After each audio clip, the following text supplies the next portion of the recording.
So this is the 150th anniversary celebration with Professor Rosalind Williams. And I'm going to start back. Can you tell me where you were born? Schenectady, New York. I was born in Schenectady, which I was very proud when I learned to spell. My father worked for GE there, and that's why we were there. And what was it like growing up in Schenectady? Cold. It's interesting that you asked me about growing up in Schenectady, because I just went to my brother's 67th birthday party 3 days ago. And I was going through a lot of slides from the family to take to him for that occasion. And so I now have especially revived, vivid memories of, yes, snowbanks and a lot of sledding and small houses in a suburb of Schenectady called Scotia that was home to mainly GE engineers, and that's who my father was. And so it was, it was a happy and extremely normal childhood in the sense of a two-parent family, this older brother, and a small suburb, walking to school, walking to the park, skating in the winter. We had a camp on Sacandaga Reservoir where we would go. We would spend vacations in New Hampshire. So it was a very kind of predictably pleasant childhood, good schools. Was there anything about your childhood or any particular significant event that happened that you think influenced your professional life later? I think it wasn't the significant events of my childhood weren't events so much as the overall context. And that context is a life in a family of engineers. So my father was an engineer at GE at the time, late 40s, early 50s. It was kind of the almost classic period of large industry in the U.S. But my uncles were also engineers. My grandfather was my mother's father was an engineer. My father's father worked at MIT as a janitor, actually. But still, it was at MIT. So that is the context in which I grew up, and that certainly had an influence, an overwhelming influence, in the sense of giving me interest in and respect for engineering. I myself wasn't gated that way. I was interested in reading and writing, but it therefore gave me a sort of topic to think about that might not have occurred to me otherwise. The other event that is meaningful is that at the age of 12, we all moved to Southwest Virginia because GE at that point, and that point being 1956, so you can do a little arithmetic and figure out I was born in 1944, towards the end of the war. But in 1956, GE was sending units of the Schenectady plant to the South and Midwest. It was the first wave of what would later be overseas geographical diversification. The South had cheaper labor and non-unionized labor, and GE had gone through some very serious labor problems in that post-war period, and for that reason was happy to get decentralized, to get people out of Schenectady. So at the age of 12, I found myself in rural southern Virginia. That's a big event too, because it was just a very different place, being a Yankee in the South and not what you'd call the progressive South at that time. How long did it take you to sort of adjust to that, or to feel like you were fitting in? Oh, I never fit in, but that was okay. When we moved to Virginia, and again, the place is Salem, Virginia. It's outside of Roanoke. We were the Yankees in the South, and that never went away. We were always different, but that didn't keep me from making friends, from having a good time, from adapting to that milieu. the downside is that the school system wasn't very good, and I've always felt my education was not what it should have been. But my parents did everything they could to make up for that fact, which they certainly recognized. And, you know, years later, when I went back to Roanoke in 2002 for my father's funeral, afterwards, we were sitting around talking with friends from their church. They had become Unitarians, migrating from the Methodists to the Unitarian Church. And the friends started telling us, my brother and me, about the influence of the GE people moving there in the 50s. They said, you know, these people were a lot richer than we were. They made better incomes. They had better education. But, you know, they didn't join the country club. They joined the Kiwanis Club or the local clubs. They got involved. They got involved with the Boy Scouts and the schools and the churches, and really got engaged in the community, and really kind of helped us see some possibilities that we hadn't seen before, and really got engaged with, you know, ordinary people. And I never thought of it that way. And I must say I felt very proud of my parents, because that's exactly the description of how they treated that move, and so they encouraged us to do likewise. And my brother and I are still very, you know, we're on the high school honor, you know, Hall of Fame, and we've kept in touch. And I will say that my brother, who completed the Appalachian Trail this past year, had the great pleasure of hiking on the trail overlooking the valley where we had gone to junior high and high school, and kind of seeing it from a new angle that made him very happy. So we've kept connected, but it was an enormous change in our lives. So out of your family of engineers, you became interested in history. No, I was interested in history, and because of my family of engineers, I became interested in history of technology. Okay. And science, because the two are very hard to separate at points. But. And how did you decide to go first to Wellesley and then to Harvard for undergrad? I decided to go to Wellesley mainly because I wanted to get back to New England. I was in Southwest Virginia, and still had all the rest of my family at that point. Grandparents were in New England, and specifically in the Boston area. So I had always thought of the Boston area as the place to be and the place to enjoy.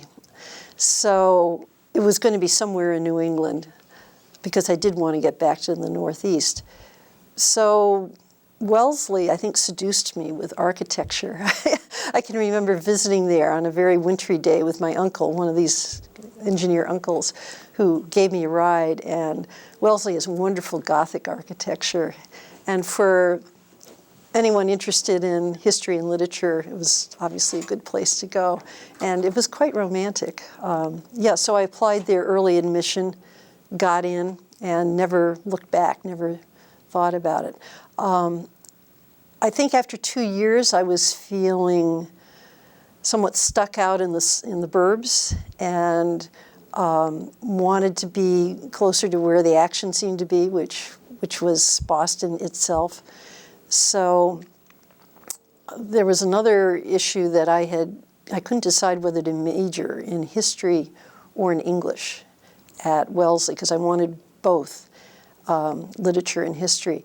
And Harvard has and still has a very good joint program or interdisciplinary program, history and literature. So those were the two attractions of Harvard, social and intellectual. But I will say I got my best teaching at Wellesley as a small, focused liberal arts college. I really enjoyed it there. I still have friends from Wellesley, including my freshman year roommate, who is still one of, if not my best friend. So I have very good feelings about Wellesley. And Harvard was very different, but also good education in a very different way. I was particularly interested in your answer because my daughter went to Wellesley. So I was wondering now, why would you go for 2 years and then not stay? Yeah. Because I do think the education is very fine. Oh, it's superb. Yeah, yeah. And then how did you choose to go to Berkeley first and then UMass for graduate study? Well, you're asking me why I went where I did to graduate school. Graduating in 1966, it it was the 60s. That's the short answer. And somewhat as in the same way that I wanted to move from Wellesley, in part because there seemed to be more action in Cambridge. The action then seemed to be in Berkeley or on the West Coast, and I wasn't sure what that meant exactly. But it seemed a really interesting place to be. And by that time, I think I wanted to get out of the Northeast and try a different place. So I didn't quite know what I wanted to do, and I was not sure about an academic track at that point, but it seemed like not a waste of time to go to graduate school. So it was more a placeholder decision. And as I say, Berkeley seemed an exciting place to be. So I headed out there, intending to get a doctorate, or at least in a doctoral program. But it was not a very happy year in many ways. And so after that, or towards the end of the year, I made a decision to just get out of graduate school and do something else, come back to Boston. By that time, the man I was eventually to marry, he was here. I wanted to be with him. That was part of the decision. So at that point, I came back to Boston. And then there's an interval of, 4 years, 5 years between that time and when I went back to graduate school at UMass. The reason I ended up at UMass Amherst is because my then husband was going to Amherst College on a postdoc. So that was entirely the fact that he was there, I was following him. It was the one place that offered a PhD program in history at that point. So that's the reason I ended up at UMass Amherst. 2 comments about all this. First of all, those 4 or 5 years, in a sense, like anybody, later on in life, I look back and say, boy, if I had only known then what I know now, I could have used them in a more valuable way. On the other hand, I'm not sure that I didn't use them valuably. I worked with migrant workers in southern Florida. I did other kinds of social sciencey work. I worked for Apt Associates, still working, there's still a company here in Cambridge, which turns out to have been a real cutting-edge social science research firm. I did a lot of writing on my own. So in some ways, those were very valuable years, but they were not on the tenure track. And I feel extremely lucky that I was able to end up in the academy. When I got off the track for that long, I'm not sure it would still be possible. But in my generation, you could wander and not have to pay a penalty, or at least for what you might, have to pay now for doing that. Yeah, a lot of people were wandering in the 60s. When I go to my Wellesley reunions class of 66, I've over and over heard my classmates say, I expected to marry the doctor. I never expected to be the doctor. And yet look at me. So there's a surprise of women in my generation. We weren't quite 50s. We were a little earlier than just, of course, I'm going to have a career. And so we're in the middle. And most of us ended up having some sort of a career, but not expecting to from childhood. And so the sense of surprise and delight is palpable. In your studies, in that period of your life, were there any particularly influential mentors that you had? I would say I was very lucky in my graduate studies eventually, but it's an unusual track because what we now call history of technology was only in its very formative stages. So, for example, when I went to Berkeley, I went there in part because a scholar named Hunter Dupree, who's still alive and still actually living in Harvard Square, I saw him not that many years ago, He was a historian of science, and for no particular reason, I thought, well, there weren't many people like him around, but he was close enough to what I wanted. And so, for example, he helped me write a master's thesis about responses to chemical warfare in the interwar period, particularly in England, and the fears of the combination of chemical warfare, gas warfare, and aerial warfare that were just very, very powerful between the First and Second World War. I mean, that was not his field, but he recognized my interest in it. He recognized that part of the interest is that I'm from a family of mainly chemical engineers. I mean, so he understood me as a person, encouraged me, and I owe a lot to him. Also, in my graduate studies at UMass Amherst, I mean, there's no history of technology there. There's some history of science now, but not when I was there. So I ended up working with an advisor named Will Johnston, who did, and well, he's just retired and is now living in Australia, and he did intellectual history, European intellectual history. So this was not exactly his thing, but again, like Hunter Dupree, he trusted me, he encouraged me, he basically let me go and said, you know, you figure out what you want to do and I'm here to help. That's a wonderful gift. And that's the gift I had both for the master's and the doctorate. So you have training in history and particularly the history of technology. And then how did you come to wind up as a writing teacher?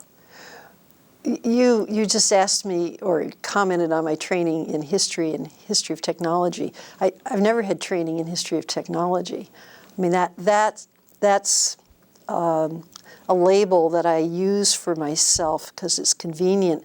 But again, neither in my graduate studies, I never worked with anybody who was a card-carrying member, for example, of the Society of History of Technology. However, what I did, I informally worked my senior year at Radcliffe. I mean, I thought of it as Radcliffe, so I'm going to use that term, for Thomas Hughes, who was a friend of my grandfather, who was then at MIT, and he was a card-carrying historian of technology. So this was not my own education, but it was a research job that I had with Tom Hughes that again, was absolutely formative in connecting with somebody who knew what that field meant. And to say he encouraged me is the understatement. He's still a big part of my life and has been for all these years. So I owe him a lot. And the other person who helped me figure out how to combine my humanistic interests with this history of technology is Leo Marx. And I mentioned, now he's an MIT professor emeritus, and we are going to be teaching together this coming semester. I mentioned my husband had a postdoc at Amherst College. Amherst College is where Leo Marx was teaching in the early 70s. Well, but that's when I encountered him. He does history and literature, and he's the great example of a literary scholar who uses literature to understand not just history, but history of technology. So you see, there are many parts of my brain I had to knit together. And Leo and Tom, who were never formal teachers, helped me do that, along with my formal teachers who basically had the great wisdom, I feel, to say just whatever, you do it. So I just want to comment on that way that life happens to you, even though you aren't planning it or you aren't actually enrolled in programs. The intellectual influences come from many angles. Anyway.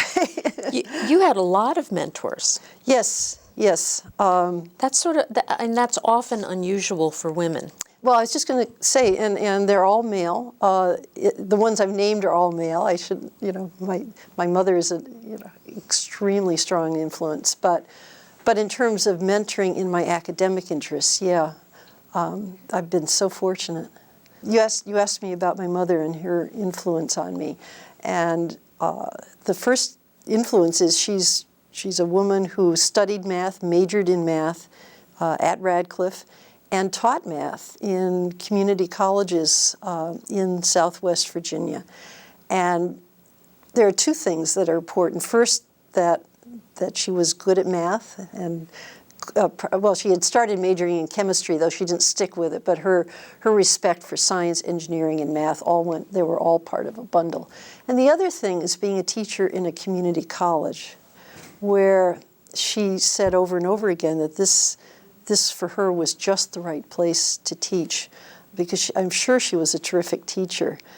And she felt those were the students who were the first in their generation to go to college, that those community colleges are the great route of upward mobility for so many students, especially in Southwest Virginia. So her democratic sentiments, together with her her abilities in math, those two things together, have made a deep impression on me. So you were early on. You were one of the early ones to take a kind of interdisciplinary approach to your particular study of history, and you've got some history and some literature, and then the technology piece. Was that unusual at the time? An interdisciplinary approach is something where, in retrospect, I realize I'm part of a generation. I'm always amazed how you can do something seemingly on your own. You think this is your great discovery. And then you discover a lot of other people are going the same way. So you have to believe in zeitgeist and cultural background. I mean, I'll give you an example. When I came to work on my doctoral dissertation, I was then living in South Carolina with my husband. I wasn't anywhere near UMass at that point.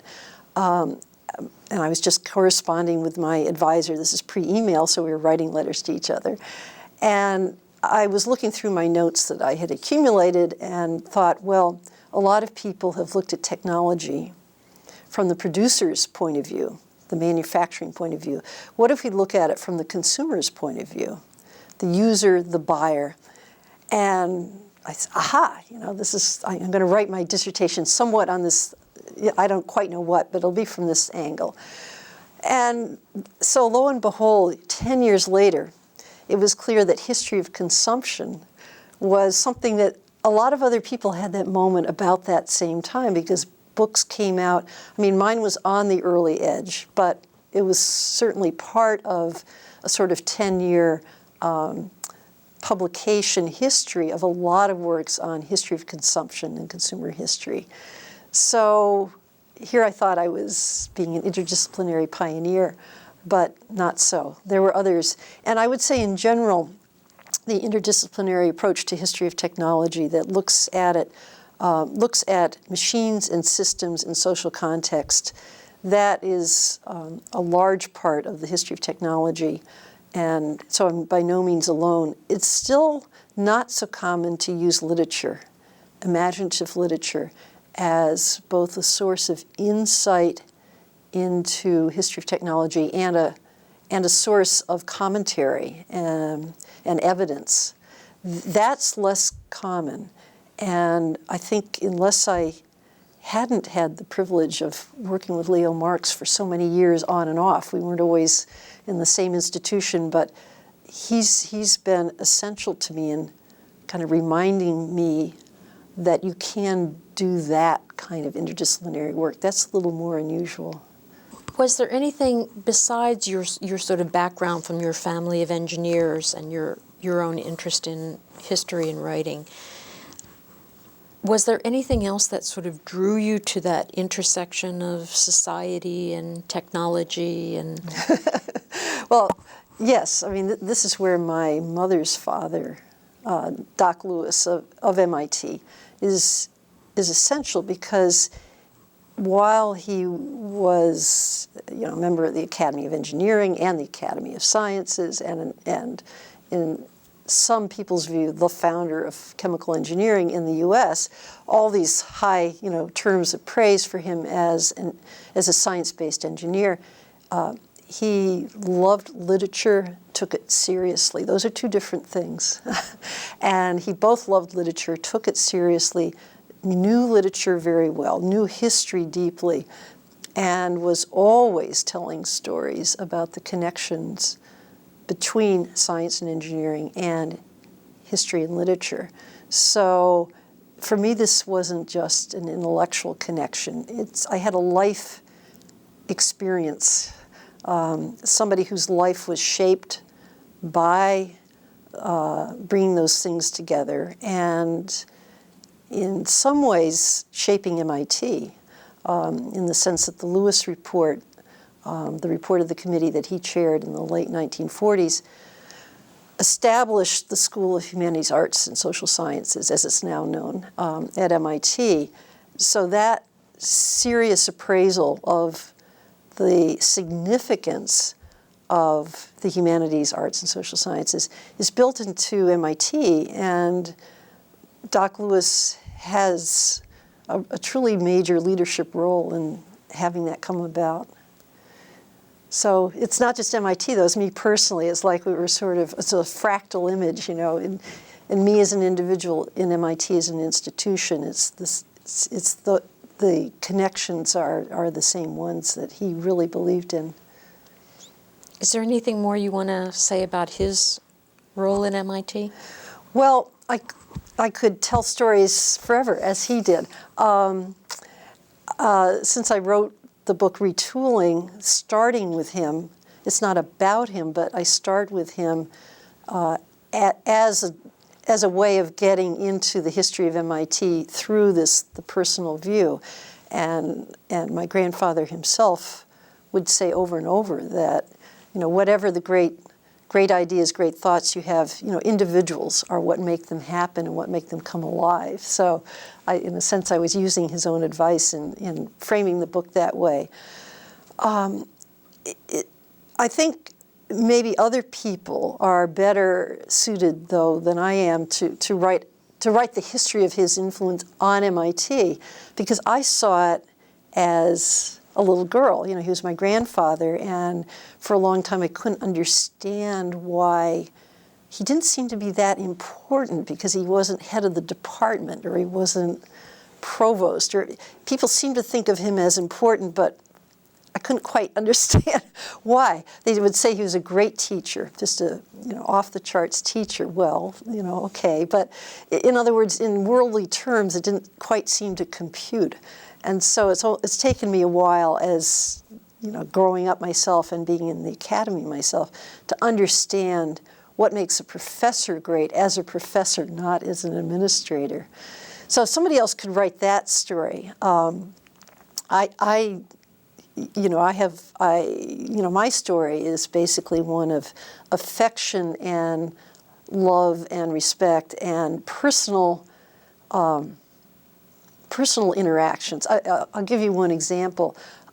In the fall of 1959, all right, so I'm 15 at that time, my grandfather had a conference in Europe that he had to attend, but he wanted to go with my grandmother, and so he invited me along to take care of my grandmother, to be a companion for my grandmother on this trip. So I set sail on, you know, Cunard Line, if you can imagine this, in 1959, first class. A cousin went along too. That's another story. But anyway, so the four of us went to Europe together, and I spent a couple weeks in England with my grandmother. But en route, I was missing class, because this was in September, and I was missing 9th grade geometry, 10th grade geometry. And so my grandfather tutored me, and I had never thought of myself as being competent in math at all. I mean, for whatever reasons, it was not something I was very sure of myself about. So he sat down and opened up the geometry book in the middle. And I said, Grandpa, you know, I don't know geometry. We got to start in chapter 1. He said, oh, no, yeah, chapter 1, yeah. And the tutoring sessions were just a revelation to me. First of all, I didn't feel stupid anymore, because he was such a brilliant teacher, and he got me to understand how to ask questions, how to know what I did know, and to work from there. And that really changed my math life at that point. Not that I ever went on in math to any extent, but it just gave me a sense of the beauty of it. And then when we were in England, and he spent a few days there with my grandmother and myself before he went to his meeting, he rented a car. We went to Windsor Castle, and he knew more English history than I did, and we went up to Warwick Castle. And why do I do European history and literature? You know, it's that visit, and I must say another visit that my wonderful engineer father arranged to go to Europe in the same year. As I say, my formal education was sorely lacking, but for a 15-year-old in 1959 to go to Europe twice in a year, you know, with my parents and then my grandparents, that was a life-changing experience. I felt the world had opened up. And even now when I go to Europe as a grown-up, I still have this moment of excitement when I'm landing, especially if we land in Zurich, which is where the first plane trip, that's where we ended up. I relive that moment and just think how lucky I was to have that other world opened up to me. Very unusual at that time. Yes, yeah, very much. Nobody else in Southwest Virginia had close to that opportunity, or very few people, I should say. Yeah, but so as I say, it opened a door. And again, I'm quoting my grandfather here, who always said, when you do good research, it's not like you answer all the questions, but you open a door for other people. So how did you wind up coming to MIT? Oh, I came to MIT because one night in 1980, when I had been 2 years rewriting my dissertation for publication on my own with a little kid, another one I guess had just been born at that point, I felt I was living in my garret, writing away. Nobody knew I was there, which is fine in many ways. It's liberating. But so my husband and I were sitting in bed reading just before we went to bed, and he was reading Science magazine and said, "Oh, here's an ad for a postdoc at MIT you might be interested in." So it turned out to be a research fellowship that was supported by Exxon in the program in Science, Technology, and Society at MIT. And I thought, well, okay, that's great. I love MIT. I remember it from childhood. Leo Marx was part of the department then. I know this person a little bit from Amherst College. And so I applied and got an interview, had a very nice lunch in the faculty club, and then got the fellowship. But as I say, I had two little, an infant and a 4-year-old at that time. So I asked if I could make it a half-time fellowship and spread it out over 2 years rather than full-time in 1 year. And they let me do that. And I have been grateful ever since to MIT and STS for that flexibility, because I couldn't have done it otherwise. So that's how I came to MIT. Towards the end of the 2 years, there weren't any jobs in the STS program, but it would be nice to stay at MIT somehow. So a colleague mentioned to me, he said, well, the writing program is always looking for people to teach courses, so you might send in your resume there, which I did. And after one semester of unemployment, again, I can remember it was a very cold January day like today, and got a call from Jim Parody, head of the writing program, who is still head of the writing program. And he said he had a course that needed teaching that spring, and could I do it? And for me, with these two little kids, it was perfect to teach only one class. I had no interest in a full-time job, and well, who knows what I could have handled, but I didn't want to handle it at that point. So I taught the class, and then the next term I taught 2 classes, and then I taught 3 classes, and then the new head of the writing program, at that point, Ken Manning, said one day, Rosalind, there is a tenure-track position we're advertising, and why don't you apply for it, or think about applying for it? And I honestly hadn't known that it was being advertised. I was so out of it. I just taught my classes. So Ken mentioned this to me, and I thought, well, I'd better apply for it at this point. And so at that point, the kids were a little older. It seemed maybe manageable to consider this. So I applied and got the job. The job, however, was not in my research area whatsoever. It was in technical writing. Now, writing is writing, and I certainly learned quickly what I needed for the basics of technical writing or technical communication. But it was hardly a job in my field, quote unquote, but a very good one. And I kept that same basic position for about 10 years until I became dean. So that's most of my teaching at MIT has been technical or essay writing.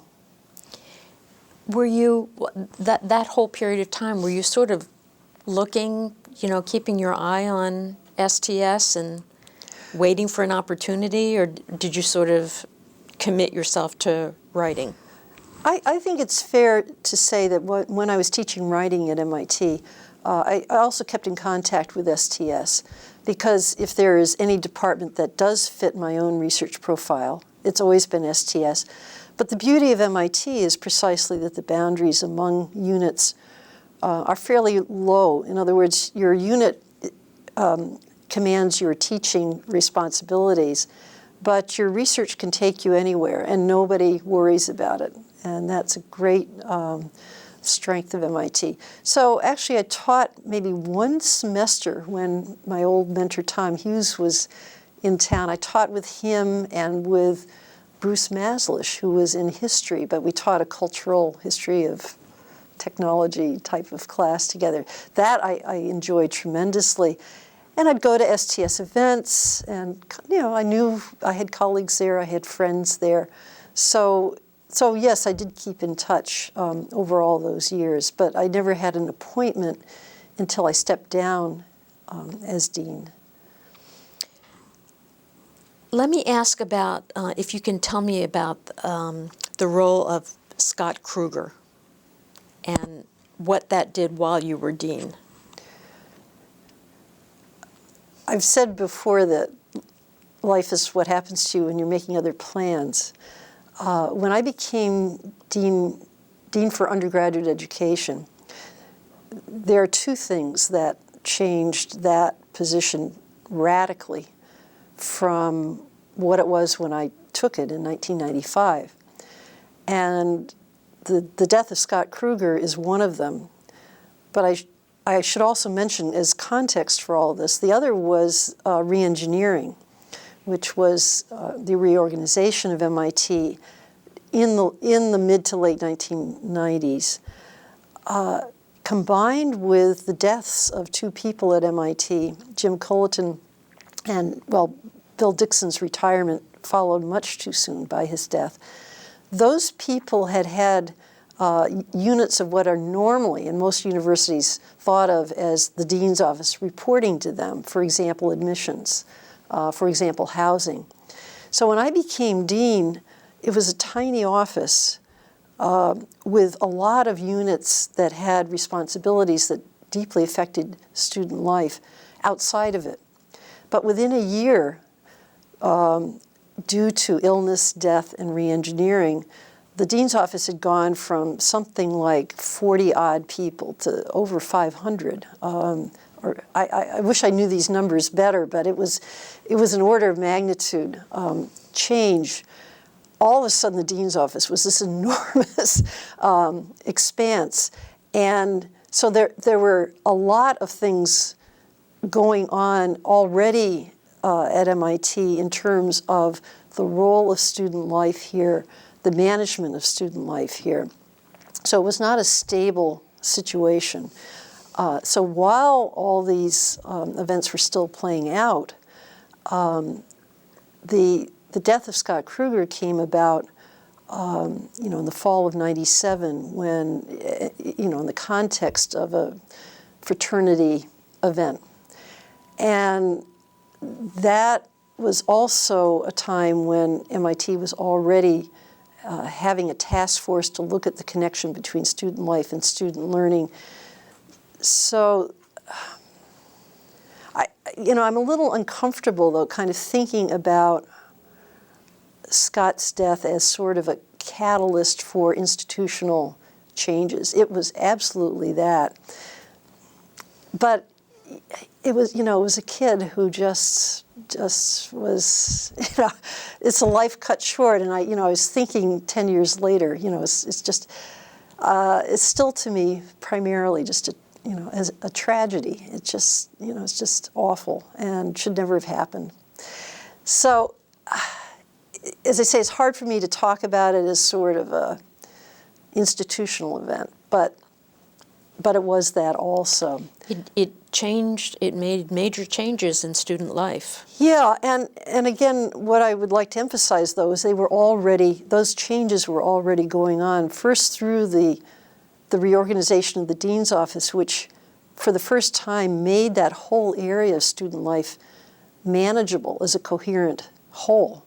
And second of all, because the task force was meeting and trying to define the role of student life at MIT in this day and age. So the questions were already out there.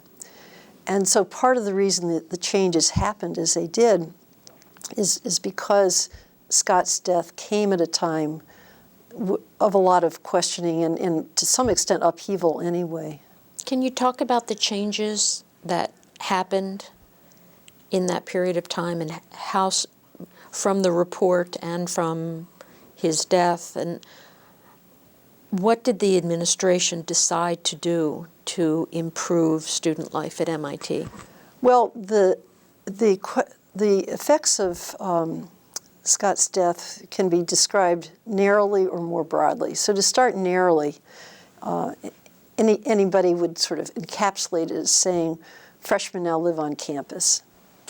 And that's kind of the narrow policy change that was made in response to the pressures on MIT after Scott Krueger's death. I mean, I feel that MIT had this choice at that point: either no independent living groups, no fraternities, or freshmen on campus. There was not a choice to continue to house freshmen off campus. There was a grand jury meeting sitting that whole year after Scott's death. I testified, a lot of people from MIT testified, and there was real concern that MIT and individuals like myself might be indicted for manslaughter. I mean, this focuses your attention on the trade-offs. So, as I say, I think it was clear that MIT had to take at least the step of housing freshmen in dormitories, or we would say residences, directly run by MIT, and there was just no way around that change. Whether or not that would have happened anyway, it's hard to say. There's great inertia in the housing system here. And I think we're still working out the consequences of this more narrowly defined change in housing policy. I mean, it always amazes me that MIT, that prides itself on being able to count and quantify, would, beginning in the 70s, raise the percentage of women among the undergraduate student body dramatically from, single digits. Actually, I had a roommate at Radcliffe who'd fled MIT because she was one of these single-digit women undergraduates, and it was a very tough environment. So single digits up to 40%, very quickly, and now well over 40%. If you count the numbers, that simply means you have to change your housing stock. And all these fraternities are not likely to survive when you're competing for a much smaller pool. I mean, that to me is just common sense, but MIT never really, I think, has come to terms with that arithmetic and is still working on it. Okay, so that's the narrow answer. The bigger answer has to do with student life, both for graduates and undergraduates at MIT. And I stress the graduates because the Office of the Dean of Students takes responsibility for both dimensions, not completely for graduates, but a large measure of that. And there, I think it's a simple human truth that your living conditions, your social conditions, influence how you learn. And if those conditions are favorable, your learning is improved. So that seems a pretty simple statement to make, but to implement it and to ask yourself, what do we mean by good conditions at MIT? What's favorable for learning? Again, I think we're still working on that. But what happened during the late 1990s was really putting that question on the agenda as a learning question, not just a care and feeding question. Looking at residence life more carefully, for its social networks in ways that MIT might influence for the better. Because residential life here has always been deeply connected to academic life, but in ways often defined by the students, and sometimes in adversarial ways, adversarial to the goals of the institution. So I don't mean to present this as a story of neglect of student life versus, oh, now we've discovered it. It's more that the discovery of the importance of student life for student learning made MIT want to have more influence. And the students' resistance is predictable because they're correctly seeing that the institution wanted to have more control over what was happening in residential life, feeling that it wasn't always healthy for students. Having freshmen living in fraternities, for example, is arguably something that the students would fight to protect and alums would fight to protect. Is also something where the institution understandably has reservations about that arrangement. So, there are just different ways of interpreting what's good for the students here. And there are tensions because there are different points of view on this. How did you, after MIT made the decision that freshmen needed to live in university housing, how did you respond to or handle the reaction from other students that didn't like this and alums? Yeah. When the decision was made that freshmen had to live on campus, most alums, students, even faculty, had no clue or very little clue that it was, in a sense, an absolutely necessary decision, that it was being forced through the potential legal consequences of the alternative. So they thought it was an option, that this is MIT's decision. I see it much more as MIT's bowing to the force of necessity, the force of things.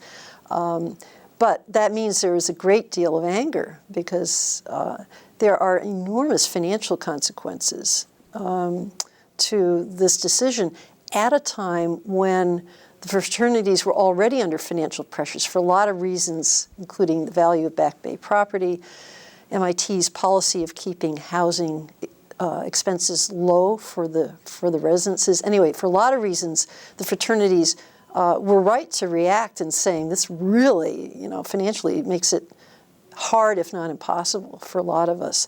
And then there were a lot of alums who felt that this was these are the best years of their lives. Now that, that tells you, not all by any means. And there's many other alums who had a different view. So there was a lot of pushback, and I just spent a lot of time going to fraternities, to alumni meetings, to traveling around to alumni groups elsewhere, trying to explain the decision. But it was hard to explain because I never felt I could say, with the grand jury meeting, we had no choice. I mean, that was a legal background that really couldn't be discussed. And so it was not easy. And this is where being a woman really was a detriment at MIT. And I must say, in most of my life here, I've not felt that way. But at this point, certainly for a woman to be speaking for a fraternity system just didn't work. It helped enormously when Larry Bacow became chancellor, because he was male, a product of the fraternity system and a product of MIT.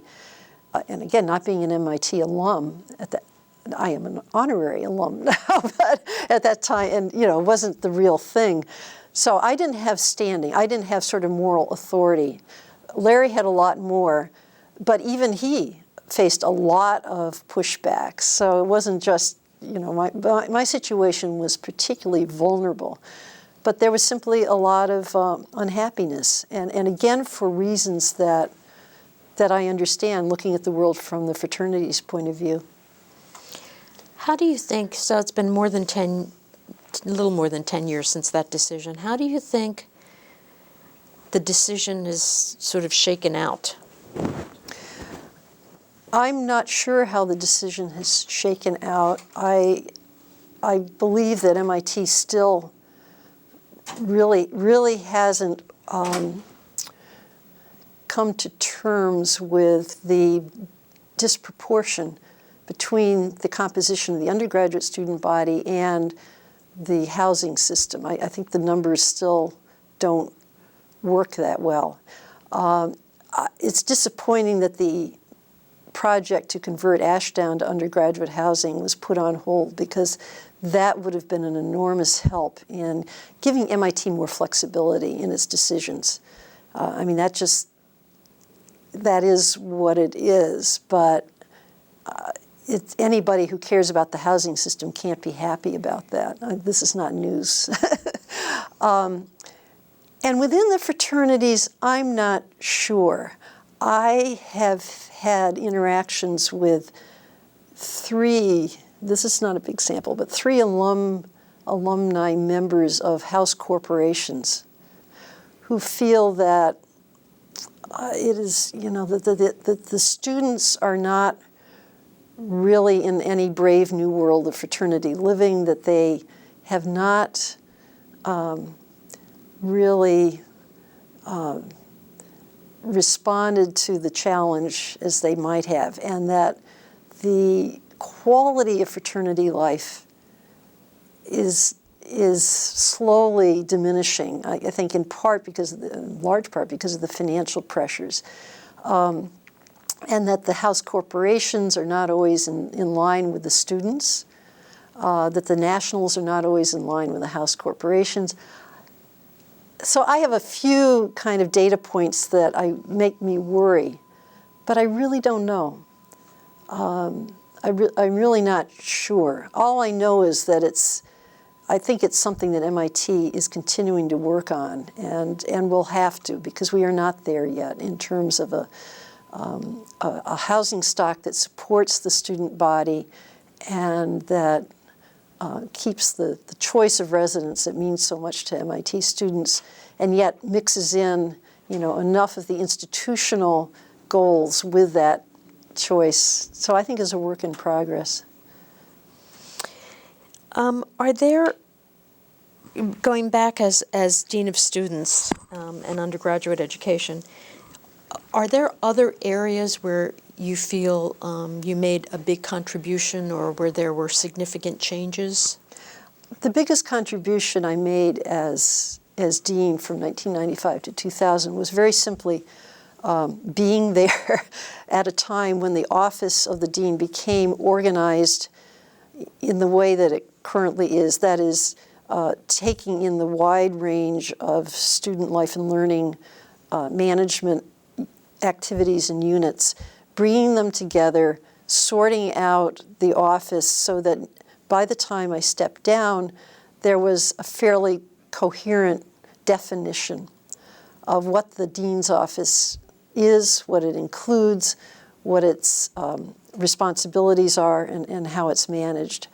So that that's the major accomplishment, is simply leaving a framework that has lasted now till, almost 10 years later. And the framework looks robust. What goes on within it keeps changing, but we're not trying to reorganize all the time. That, I think, is great, because then you can spend your energies on the work and not on the reorganization.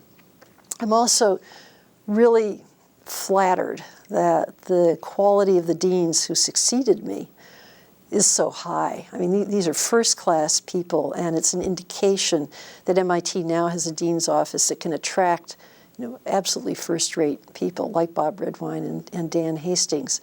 So just having an office that's set up, organized, and is taken seriously in the discussions, none of that really was true when I came on board. So it's not very glamorous. It's not, it's not an event, but it's getting a structure there that I think is serving us well. You also at that time served on the academic council. Do you have any thoughts to share about what that was like, about changes that came out of that council at the time you were on it? The service on academic council in those 5 years, 1995 to 2000, just came with the job.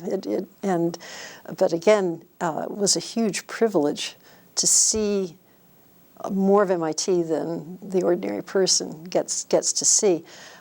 These were the Chuck Vest years, and those council meetings were fascinating for the range of issues that was brought there, but mostly, I think, for the discussions of tenure and promotion cases, because that's where you really, it's kind of like lifting a lid off of MIT and seeing, in fine scale what is going on. It's not just institutional offices, it's individuals, and how individuals thrive in this place, or occasionally don't thrive, but much more often do.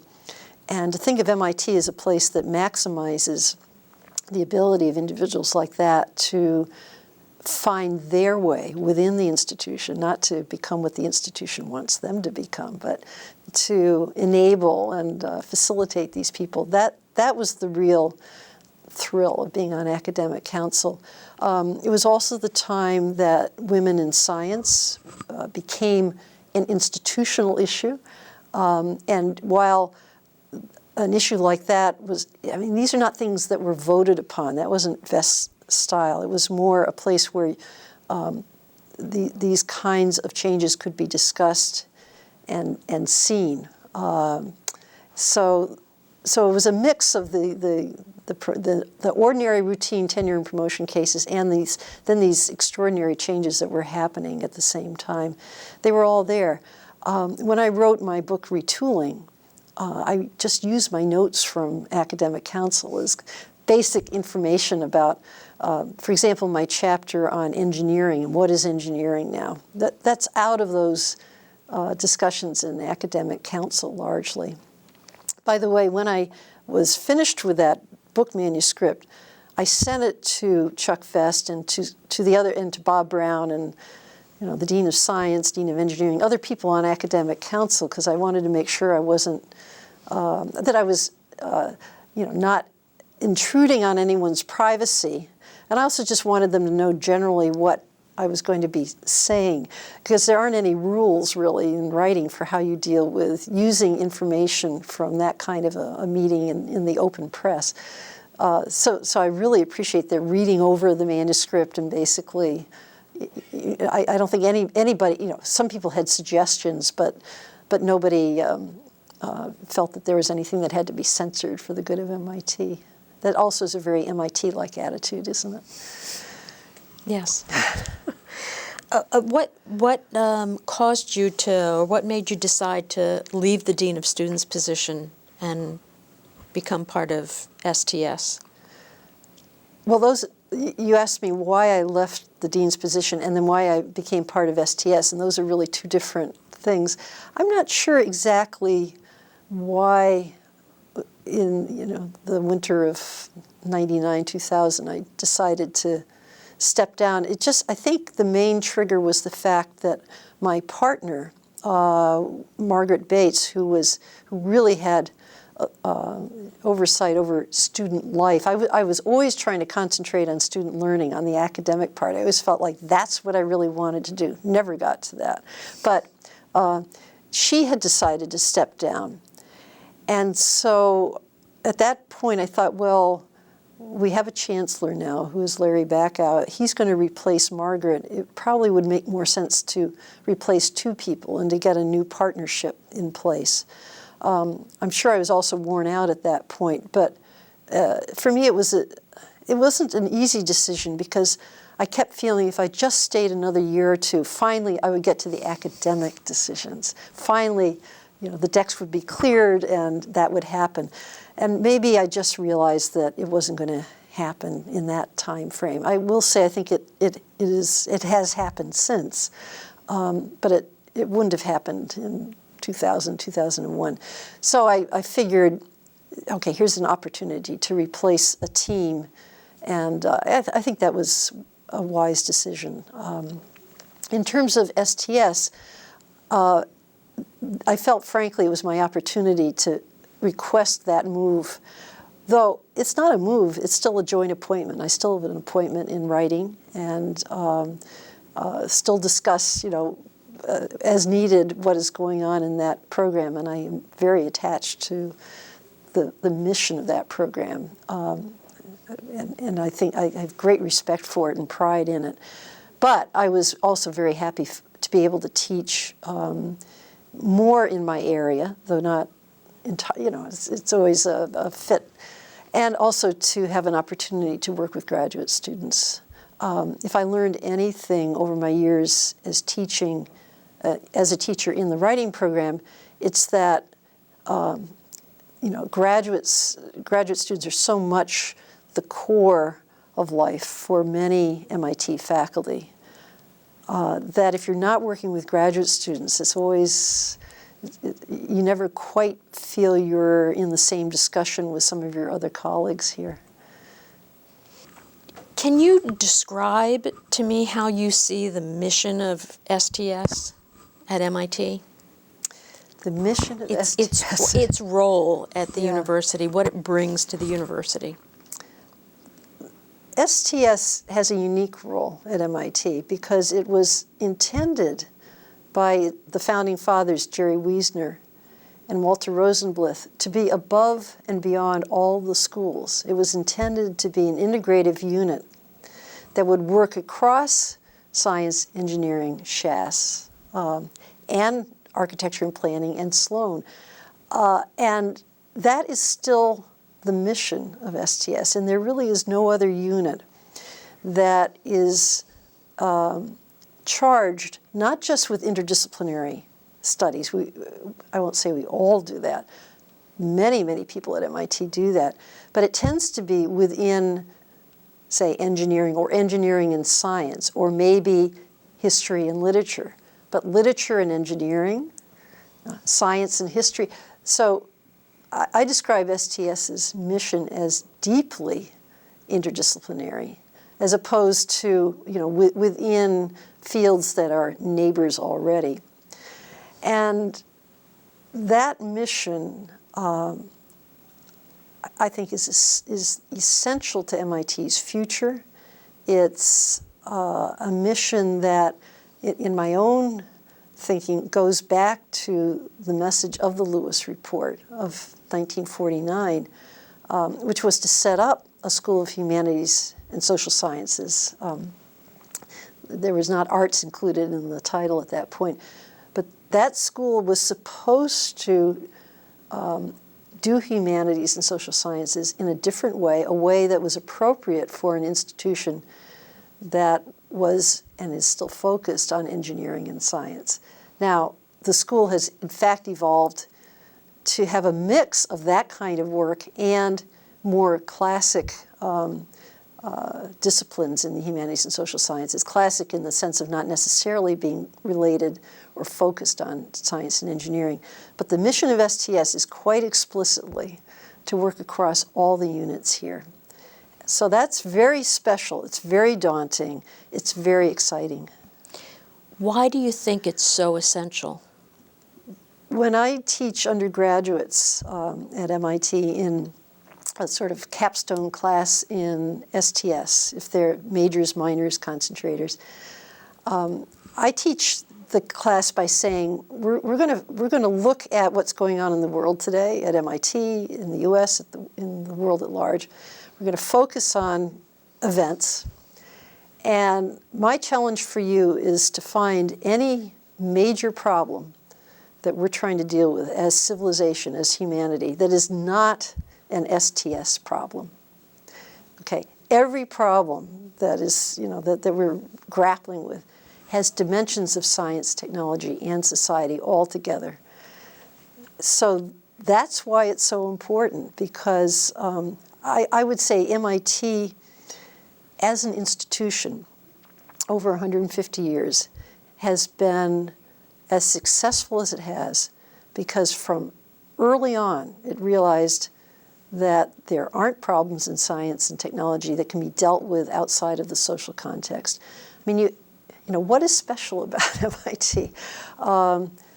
That's a really good question because there are a lot of engineering institutions or technology-focused institutions in the world, and few have had the leadership role of MIT over the last 150 years. But MIT has kept reminding itself that if you just do engineering, you're not going to do it well. And of course, a major step was bringing in science at the highest level of excellence to MIT, many years ago. But that's been essential, and I would say just as essential is to have humanities, arts, and social sciences at a level of excellence so that engineering can fit, its work with that of the larger world. And without that, it's just not going to really engage. It's like the motor will be running, but you won't have the car in gear. How do you think it plays out in terms of how are MIT students different when they graduate than if they went to some other science or engineering-oriented school? Now, you've asked me an interesting question because, first of all, you're assuming that the question was MIT students, how are they different when they graduate from here, from another science or engineering-oriented school? I would ask, how are they different from Princeton, Yale, Harvard, Stanford, Berkeley graduates? Because in fact, that's what we think of as our peer group, not engineering schools anymore. I mean, or only a select subset or only a few. So that is very interesting in and of itself. The question is more, why does MIT think of its peer institutions or its graduates, as comparable to, these other institutions I all named that are not engineering or engineering focused. The sciences is a little different because so many institutions now, for example, like Harvard, if you look at its graduates, more than a majority were being graduated in some form of the sciences not that long ago. I don't have the latest statistics, but MIT is special in its focus on engineering, though I'll point out that Harvard is quickly trying to develop a real capacity in its undergraduate education on that realm, too. So our students, I think, have a sense of their own competence in quantitative analysis, which is absolutely hard-earned and well-earned. They also have an ethic that even if you don't know something, if you work hard at it and put in the time, it's a work ethic to the max. I would say that that's something any student learns to an extent, but I think our students really learn it, and I think it's an excellent lesson. But I think our students are uniquely well prepared exactly for a sort of STS view of the world and of their own work. And our students don't graduate wanting to be an engineer. They graduate wanting to save the world. through engineering maybe, but that's a different goal. And this may not have been true 10 years ago or 20 years ago, but I would say our students now have extremely high ambitions to make a difference to the world, to society. So just in terms of meeting student needs here, again, I would argue STS is essential, even if it's not taught in STS. STS is done many places here, beyond the boundaries of the program with that name. And I, again, think that's one of the strengths of MIT.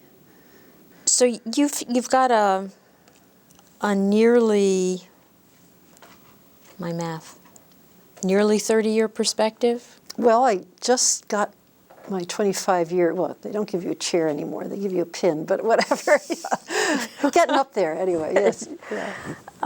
How have you seen the institution changed? My perspective on MIT is actually longer than 30 years, because I was running down the infinite corridor when I was 6 or 7. So I think it's changed enormously since I was running down the corridors. Or visiting my grandfathers, the upstairs one and the downstairs one, the professor and the janitor, because the obvious difference is it was male, and it was much more predominantly engineering in a classic industry-related sense. I mean, what is engineering now? It's a field that is greatly expanded in the variety of meanings of that term and what it means to be an engineer. Bioengineering, that's a concept that would have been hard to wrap one's mind around in the 1950s. So, of course, the framework for it was being laid in that period. But so MIT was much more a stereotype of itself when I was a little girl, or dating the man from MIT that I eventually married. So. The predominance of women, the diffusion or the great expansion of meanings of engineering and science, and I think the openness to the engagement with the practical world in not just an industrial sense but a larger sense. These are all good things that make me feel like I belong here too. Let me start by asking, from Retooling, what is it you wanted, what compelled you to write that book?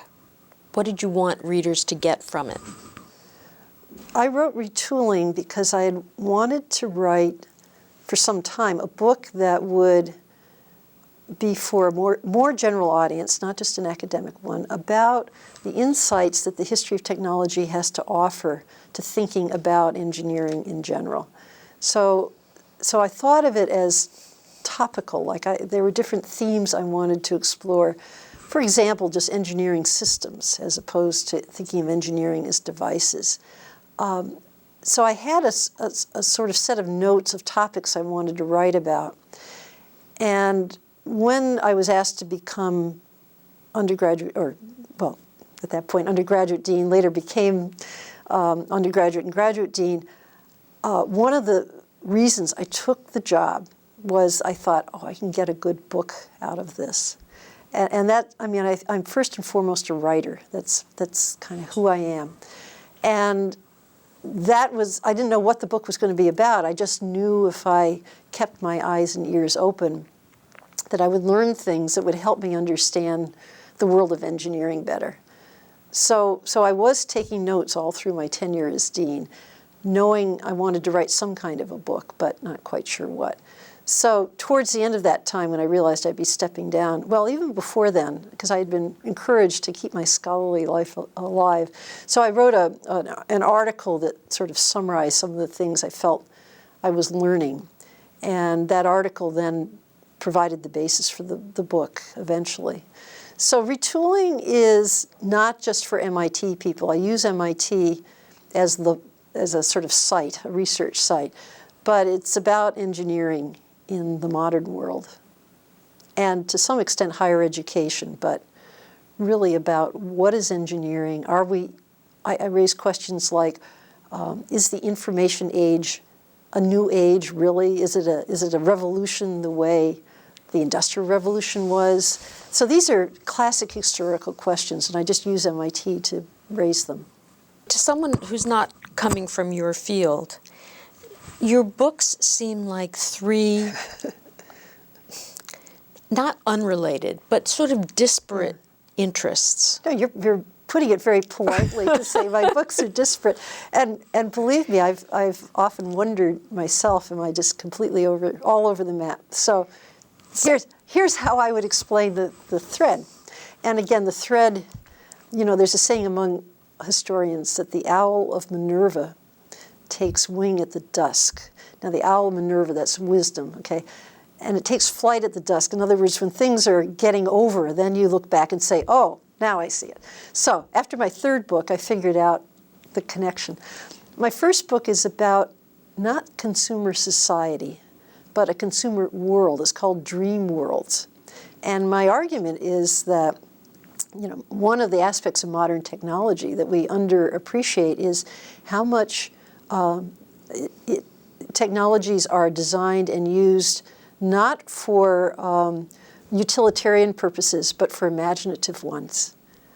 And so I look at consumer society as fulfilling dreams. And I don't mean that in a literal sense. I mean it more in a general imaginative sense.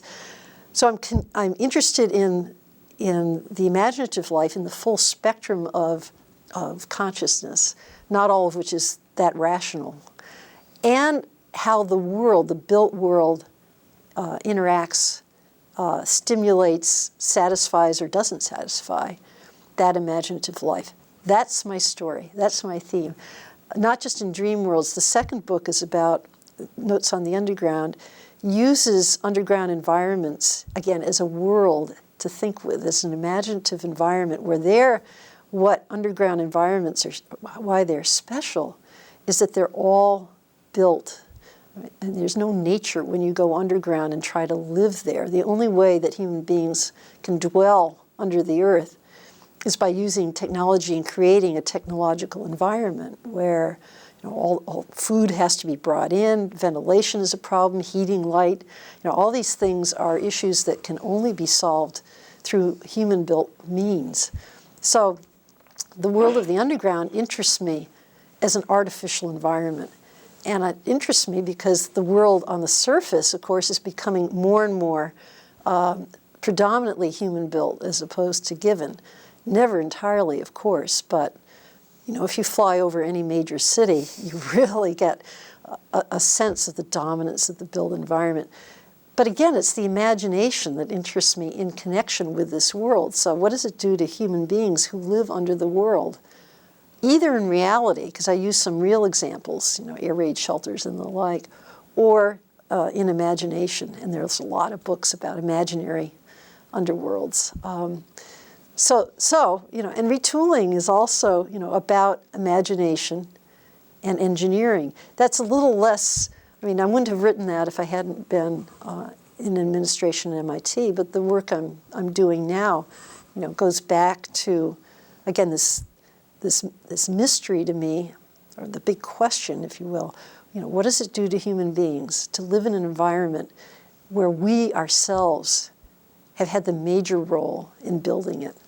That's very different from the environment that humans have dwelled in for most of history, which is where, the predominance of the built world, it's here and there, but there's a lot of the given world that we interact with. And as this becomes less and less true, what does it do to our society and what does it do to our souls? And is there another book in the works? Well, this is the one I'm working on now. The book is, I haven't quite got the title. Sometimes I think of it as a story, I might name it something like The Human Empire, because that's a way that I have of defining for myself what I mean by this event in history that doesn't have a name. But the event is the realization of human beings, that we live in a world now that we dominate. We don't control it by any means completely, but we dominate it. And again, human beings have been changing the world, for as long as we've been hominids. But the realization that we have mapped the whole world, that we have filled, the ecological niches, that we could fill more, and that we dominate not just, that we dominate really the fate of the earth. That's a new realization. That's only 100 years old. And so the book I'm writing now looks at the point in the late 19th century where people had this realization. I mean, in an American context, you could think of it as the end of the frontier. But I'm saying, no, it was a global frontier that was reached, when the poles were mapped, or you knew that the poles would be mapped soon. I mean, that's a moment in human history that's unprecedented. And two things go together. It's both the realization of again, having explored the world, the realization of it, and the realization that human beings would dominate the world henceforth. Those two things are hard to separate. So I'm looking at imaginative writers who are writing about this event. I mean, they don't start off by saying, this is what I'm writing about, but that's what they're writing about. And so I'm using literature to help us think through the implications. So it's very interesting to me that these topics seem they're related, but it's not they don't have a similarity of content that one usually sees in a body of work. Right. Well, I'd say the similarity in content is I write about Europe and England, not about the U.S. primarily. And that does limit, it limits my readership being a U.S. citizen. However, as I've explained to you, for me, Europe was an open door. It's very, very similar in so many ways, but it's just different ways of looking at the world. And primarily, to me, the attraction of Europe, as I've gone on in my work, is the old continent is really the newer continent in terms of understanding the problems of living in a human-dominated environment. We've had the illusion of a frontier in the United States, the illusion of open space. Only an illusion, but a very compelling one. In Europe, the idea that there's wilderness, openness, these have just not been issues for centuries. So they're much out in front, I think, of many Americans, or American society generally, in coming to terms with living in a very crowded, very finite, human-dominated environment. And they have a lot to tell us. I don't want to say teach, because we have to teach ourselves, but they have a lot of experience that is relevant. And I agree with you completely. I think it's going to be a long time before this country sees that. Experiences it. Yeah, you see through experience. The country, the United States is going through a very interesting kind of, again, an event of consciousness right now. And that's what I call the advent of the human empire a century ago in Europe. It was an event of consciousness more than it was. You can never just point to some statistics and say, oh, yeah, this proves that human beings realize they dominate the planet. There are many, many statistics to use, and I welcome them, I use them. But you really only tell the story if you look at the consciousness, the awareness of what this means. And Americans are going through this event of consciousness right now. I'd like to talk a little bit more about kind of general reflections about MIT. How do you think your professional life would be different had you not been at MIT? What did MIT add to or take away from? Yeah, MIT is a very special place for a humanist, right? And I think there are humanists who shouldn't be here, who would be very unhappy here. Because I'm interested in technology, engineering, for me it's been a research site as well as a place to do my work. And there are certainly moments when I've daydreamed of being in an institution where there are more students who don't have to be talked into respecting what you do. And the lack of respect can hurt at times, both among faculty and students. So there are, these daydream moments come along, but they only last, MIT would say a nanosecond, because what I've gained from being in an environment that teaches me and that forces me to defend what I do, that doesn't take it for granted, that really has been wonderful, because it has prevented me from kind of retreating in an enclave of people who talk my talk and think like me. And I think that's healthy for all disciplines to be nudged regularly. So MIT has allowed that. Otherwise, it's really hard to say. Would I have taught writing elsewhere? I don't know. There are many variables. But I've enjoyed teaching writing because, again, you get to know a student in a way you never get to know them in a more abstract discussion. Essay writing, you find out things that sometimes send you to the counseling office because you don't know what to do with them as a teacher. So there's an engagement with students here that is quite special. And again, I feel privileged to have had that. Do you have any examples of what you're talking about? Of a particular story about a student where...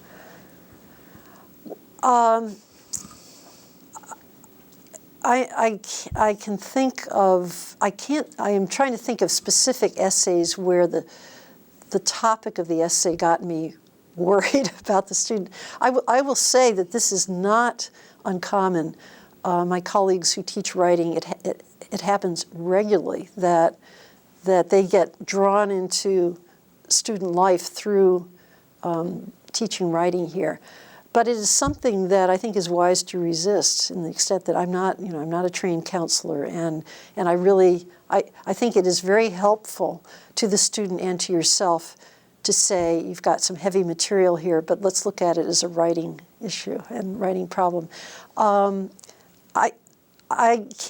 thinking of one student in particular who turned in some essays that I just had a hard time. I couldn't follow them very well, and I couldn't understand what was going on. And I later he told me later that he had Asperger's syndrome, and he was using this not as a excuse but just an explanation for some of the traits both in class and in his writing. And that's the kind of thing I'm not sure in other classes would have been picked up or so obvious. But I will say in teaching STS topics, I have a lot of carryover from my teaching of writing, that I really work on the writing. We read out loud in class. We go over sometimes sentence by sentence, because that, I think, is a kind of fine-grained, rigorous analysis that you need as a student and is all too rare. It's just a privilege that MIT allows me to do that through, not worrying too much about class sizes, having writing teachers as assistants if needed. MIT is just such a privilege all around. I imagine that, there's been some resistance over the years to the recognition of the importance of writing. That seems to be an old theme from science, that it's not that important how you write. Yeah. I have found at MIT over the years, and now I'm going back to the 1980s, a surprising, a basic acceptance of the importance of writing in a narrow sense, and an ever-widening sense of its importance. When I was here in the early 1980s, the writing requirement was first instituted thanks to colleagues like Ken Manning and others from the writing program, but not only from the writing program. My first job was going into classes in chemistry, in mechanical engineering, and you name it. I was the person who was going to tutor in writing. And so I sat in on these classes, worked with the professors. I never had a professor question my importance. They wanted their students to write well. But it was on a very limited basis. You were going to write a report, a proposal. You better learn how to write well. First of all, it opened up to you better learn how to speak well, too. But this, again, goes back quite a few years in some departments. Over the years, MIT has expanded that writing requirement, has made it more rigorous, and turned it into a communications requirement. And the real change is that now it's not regarded just as the business of the writing teacher to come in and do it for you. It's understood, not universally, but much more widely, that the engineering and science teachers bear part of the responsibility, at least in moral support and often in the actual content, because somebody like myself who isn't familiar with the field can only go so far. So there's a review last 2 years, of the communications requirement. And you asked me earlier, things I'm proud of. I should have said, over 20 years, getting a really robust communications requirement in place, along with many other people. But this is something I've worked on and off all those years. Anyway, a report was done reporting on faculty attitudes. And the astonishing thing to me was how much, not just the communications requirement was praised, but how much it was accepted. I forget the exact percentage. It was a very high percentage of the faculty respondents said, and it's a jointly shared responsibility of all the faculty. That's new, and that's very important. So no, I haven't found resistance. I found a degree of education, but I always felt as a faculty member, as a writer, I could go anywhere and people would take me seriously. I never felt otherwise. And indeed, the first committee that I joined at MIT, which had to deal with some demonstrations that were going on here in 1990, I was very junior. I wasn't tenured then. But they knew I was from the writing program, so the chair of the committee turned to me and said, well, will you draft the report? And once I got over my surprise, I thought, well, this is great. I have some real influence here. I can write, at least draft the report. And that also has been true, not maybe so blatantly, but over the years. If you write the report, or you're known as being able to write halfway well, it's very useful in the institution. I think that's because a lot of people don't realize how much influence a writer actually has on reporting out. But a writer understands. Yes, a writer understands. Yeah. When you think about MIT going forward, are there goals or aspirations that you have for the institution? The aspirations I have for MIT may sound parochial, since I'm a member of the program in Science, Technology, and Society, but I really try to think, I've seen this institution for a long time, so I hope it doesn't sound self-serving to say I think STS writ large, not the program, but that approach to the world, that's where MIT really needs to head. Again, just because the major problems that we are trying to deal with, biology and bioengineering and neuroscience, all those issues are related to medicine and to legal issues and to public health. Those issues, environment, engineering, there are no technical answers in the sense of no purely technical answers. So unless MIT has the capacity to look at these problems in a large way and to connect the aspects of science, technology, and society, our influence will be limited. It won't be nil by any means, but MIT's future, like its past, is going to depend upon a realization that what engineering is evolutionary. It's not a static thing.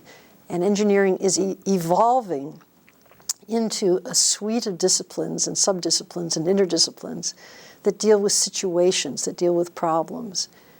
And it's not that every faculty member has to cover the range, but MIT has to cover the range. And our students have to be made aware of the range of ways of approaching these problems. Do you think that recognition is widespread? The recognition that this is That the way this is the way to go? MIT has to go. I can't answer that question. It's a big place here. And all I will say is there's certainly a lot of faculty who would agree. I always, of course, prefer to look at the junior faculty because they're our future. And I would say probably the agreement level is higher there. There's probably a demographic related to age. But I don't know. It'd be very interesting, in good MIT fashion, to find out. This is a researchable, empirical question. Do you have, would you have any advice to those more junior faculty members who are the future of the institution? Oh, I think our junior faculty, they're fabulous. I think they should give me advice, not the other way around. I do try to do informal mentoring, listening, sounding board, some street smarts. But in terms of advice, I think they are gated to a very broad approach to problems. And to some extent, they have to be reined in, just to, because if you become too diffuse, then that's a problem too. But no, I think any advice I would have to offer would be more institutional history and ways of the world. In terms of intellectual breadth, I learn more than I offer. You were in the Dean of Students position when it went from something very small to something very big. And I would add, I was in the Dean's position not only when it went from small to large quantitatively, but qualitatively became a unit that was recognized as the locus for discussion and administration of a whole area. And that, it had been very scattered before, and I almost call it an ideology. That's a little strong, but the ethos was, let the students alone. They know best. They run the place, and we're here to stay out of their way. Now, that's not an entirely bad approach, but as we discovered to our sorrow and the sorrow of others, that's not entirely feasible, appropriate. And partly it's because MIT's student body, which used to be much older. Back in the 20s, most students who came to MIT or who went into technical universities or colleges at all worked 2 or 3 years at least before they entered. It was just a different group, so the ethos was shaped in a different period, and we really had to catch up with the fact that we had a very different student body. So I would say, back to your comment about the Dean's office, yeah, it was a really pivotal period, not just in organization, but in understanding of MIT's mission. Do you think that the change from thinking, from let's leave students alone and stay out of their way, to we really need to give a thoughtful approach to student life and how it dovetails best with learning or in a learning environment, has that now become a widespread attitude, do you think, on campus? Yes, I believe, I think you phrased it very well, a thoughtful approach to seeing how student life can dovetail with learning. As I've said, it's always dovetailed. There's always been a symbiosis of life and learning. But you can certainly find examples where it was an adversarial relationship, where the life, for example, the strong control that students exerted over their living conditions related to a lack of choice in the curriculum. You're told what to do in the curriculum. It used to be you were told what to do for 2 years running. This is the core. This is it. You take. So you can understand in that situation why control over where you live and how you live seems extremely important. So I think what MIT is trying to do is to evolve both its student life and learning towards a more moderate where you have more choice in each area of life rather than huge choice here and very little there. Are there specific ways you could talk about how you think student life has improved to allow for better learning in the last 10 years?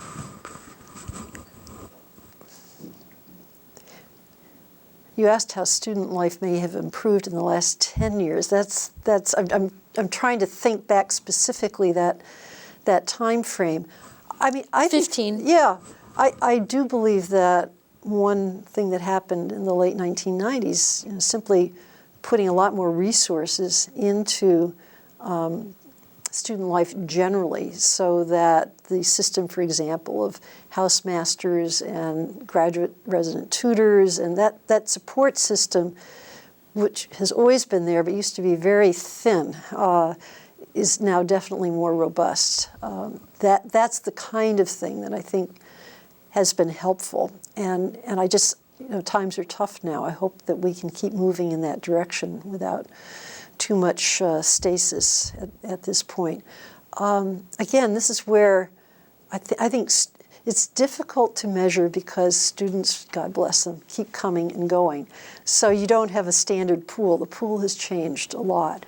I think there are enormous opportunities for our students in student living, but it's hard, they wouldn't see it because they weren't there when it was different. It's hard to say when I haven't been engaged directly for going on 9 years now. But I will say the undergraduates I do interact with, there's such a fabulous group of students, and they seem to find their way here, and they seem to have opportunities that they make for themselves. So I think we're doing very well. I just can't give you a compare-contrast very easily. Anything else? I don't think so. Thank you.